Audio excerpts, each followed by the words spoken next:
There were two fatal pedestrian crashes on back-to-back days this summer. According to the U.S. Department of Homeland Security, both of the drivers in these crashes were undocumented immigrants. Well, today in Augusta, lawmakers asked staff from the Secretary of State's office about the licensing process.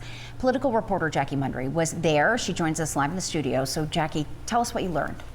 Megan, those crashes have caused a whistleblower to come forward. John Morin was a Portland police officer for 25 years before becoming a state driver's license examiner for another 10 years. He says he left that job when he brought up concerns about interpreters cheating on state driver's licensing tests.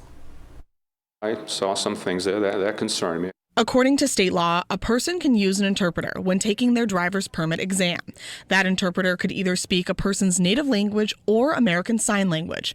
Morin says while he was an examiner, he saw the same half a dozen or so interpreters and started to notice a trend. I've seen some of them between 20 and close to 100 passes with 0 fails.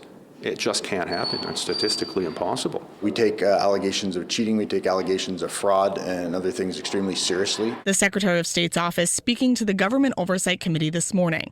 Some state lawmakers are concerned that they are even having this conversation. My own personal proclivities are, my hackles are raised by what is beginning to sound like a presumption of malfeasance if you happen to speak another language. While also asking questions for hours. I'm wondering if you track pass rate data for any other category of applicants. If I'm an examiner and I've got a non-citizen and an interpreter and they're talking about this test, I got no idea whether they're coaching them, filling in questions, telling them where to go. The Secretary of State's office says the interpreters are not licensed by the state.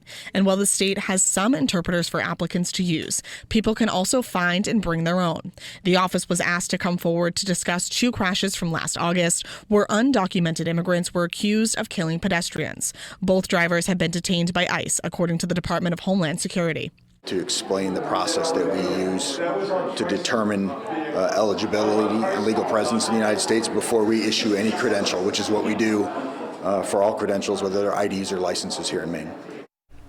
The committee asked the Secretary of State's office to provide additional data regarding these crashes and the interpreter process. If there are changes made, that will be referred to the Transportation Committee.